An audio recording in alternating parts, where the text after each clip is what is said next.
Welcome back to my YouTube channel. Make sure to like and subscribe to the channel for more interesting stories like these. Now, let's get into today's story video. You might not believe it now, but you will be okay. In 2020, I released my first essay on this site, which was followed by a few updates in 2021. Due to the fact that my story is not the focus of this essay, I will not provide links to those boards. If you're interested in reading the remainder of my narrative, feel free to go over my previous posts. My presence on this site and the subreddit r/depression has been sporadic for some time. Most of the time, I'm lurking in the shadows, reading about other people's issues and solutions. Aside from that, I'm happy for having been able to read all of the words of encouragement that have been posted on these subreddits. It has shown to be really useful to me. Anyway, I was 13 years old when I first walked through the door of my family's house after school. With a stone-faced expression on his face and my mother crying in her chair, my stomach turned when I heard the most horrible, gut-wrenching sound I ever heard in my life.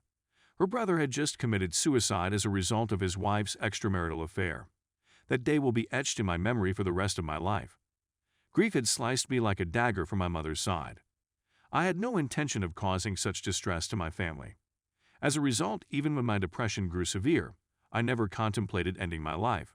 Nevertheless, the call of emptiness has been more frequent since my wife's infidelity was discovered. I could just shift my wheels slightly towards oncoming traffic and all of this suffering would go away. I could drive down the slope into the lake. It would be years before anybody spotted me. Alternatively, when a police stepped in front of me in line at the store and said, "Take his weapon," I responded.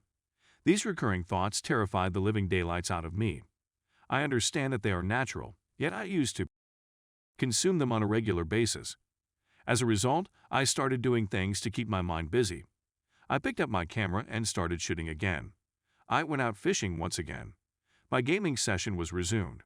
Every Sunday, I made it a point to sit down with my father and watch football. I made a conscious decision to emerge from my pain cocoon and make a concerted attempt to meet friends at least once every week.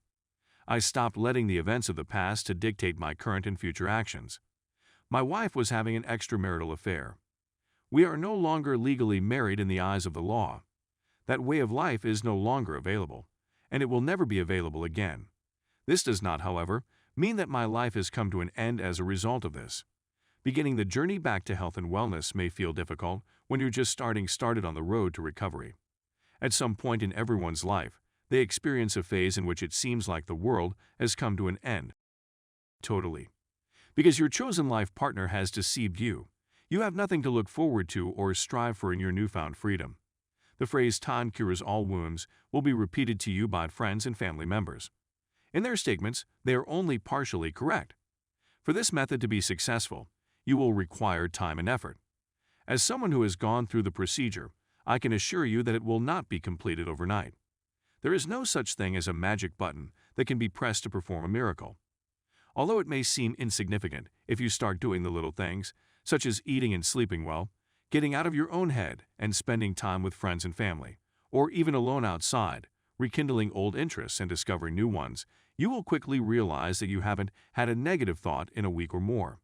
Compared to this time last year, I'm in a far better situation, which is good. Is it accurate to state that I am 100% certain in my abilities? As we all know, this is not the case. After this event, I'm not sure I'll ever be able to look at love or relationships in the same way again after having gone through it. To paraphrase Pearl Jam, a dreadful love turned my world black. Ain't everything I saw, everything I am, everything I will be was a love that turned my world black. Ain't everything I saw. Despite this, I have a newfound feeling of hope for the future and for the rest of my life. My suggestions may be a benefit if you are still experiencing discomfort. I hope it is, and that you are able to find relief as soon as possible. While you were grieving over your spouse's infidelity, your life did not come to a complete stop. That's true, and I realize that you don't believe that right now. I certainly didn't, but it's still true. Update. It was just yesterday that I wrote a piece on how you will be okay. After a day has gone, I find myself in desperate need of direction. As a result, it just serves to demonstrate that mending is an endless process. The following is a succinct explanation of my problem. The whole story may be read in my previous post history. I received COVID in August 2020 and withdrew from society for 7 weeks. Long story short, stairwell. Because she needed to continue working, my wife stayed with relatives during this time period. When she found out that I had tested negative, she said that she would not be going home and that she wanted to be divorced. I later learned that she was having an affair with one of our employees, which I found quite disturbing. Someone who I've known for the last 12 years, to be precise. Previously, we had spent the preceding 8 years working at the same place of employment. My ex's AP left the company, where we both worked in early 2021, in order to preserve his marriage, and he finally ended his relationship with my ex as well. I've seen him at his new place of employment a couple of times since all of this occurred. I've given him a few sideways looks, but I've never said anything to him about any of it. Neither during nor after the procedure. My ex-AP wife's behavior would have made me more unhappy with her than with him if she had been a stranger.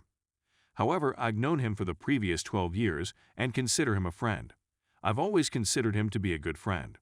We spoke about our families on a daily basis, and he was well aware of my feelings for my wife, despite the fact that he continued to her. No, I had no desire to confront him about any of this, especially given the fact that my life is developing and that chapter, in my perspective, has finally come to an end. However, today, a mutual friend phoned me and inquired as to whether or not I would be available to meet with my wife's AP. Please tell him that I wish. Telephone. We've been acquainted with one another for more than a decade. It would have taken me 2 seconds to call or contact me if he had started having relations with her. As I advised the friend, if the AP needs to speak with me to get over this and feel better, for closure, or for any other reason, he may come to my office and chat with me. Our friendship, however, has come to an end. I'm not going to be able to have a normal conversation with this individual. Did you happen to catch last night's game? Meanwhile, I couldn't stop thinking about how he had with the woman I loved at the time. I'm well aware that he's not fully to blame. However, he had a huge part in the destruction of what was, at the time, the best thing that ever happened to me. My romantic connection. My outlook on love and relationships has been forever impacted as a result of this experience. I'm not sure what he expects me to do for him. Forgiveness. It's not going to happen, believe me. At least, not for him the best in life, but that I have nothing to say to him, was my immediate reply. His health isn't great right now, and I shouldn't tell you about it. He told me a few weeks back that he had seriously pondered taking his own life. He's not faring well, says the speaker. I told you, I said. They went on to say that in light of what happened, he feels horrible. He said that he had lost a significant amount of weight and that everyone had begun to take notice of him, but that he had let this to go to his head. I told him that, yes, he should feel horrible about himself. He was the one who really did IT. However, it goes without saying that I do not want him to commit suicide. According to a friend, my ex's AP is simply interested in having a conversation and finding out if the claims she made to him were true. Basically, you'll be comparing notes. As I previously said, is he hinting that she notified him that we had parted ways with one another? He's equipped with a telephone. We've been acquainted with one another for more than a decade. It would have taken me 2 seconds to call or contact me if he had started having relations with her. As I advised the friend, if the AP needs to speak with me to get over this and feel better, for closure, or for any other reason, he may come to my office and chat with me. Our friendship, however, has come to an end. I'm not going to be able to have a normal conversation with this individual. Did you happen to catch last night's game? Meanwhile, I couldn't stop thinking about how he had with the woman I loved at the time.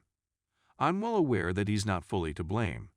However, he had a huge part in the destruction of what was, at the time, the best thing that had ever happened to me. My romantic connection. My outlook on love and relationships has been forever impacted as a result of this experience. I'm not sure what he expects me to do for him. Forgiveness. It's not going to happen, believe me. At least not for the time being. In the face of my wrath towards him, I have no idea how I'm going to reconcile that with my desire to help him. When someone is sad to the point of contemplating suicide, I need to find the words to encourage them to get treatment. I'm just not sure I'll be able to pull it off.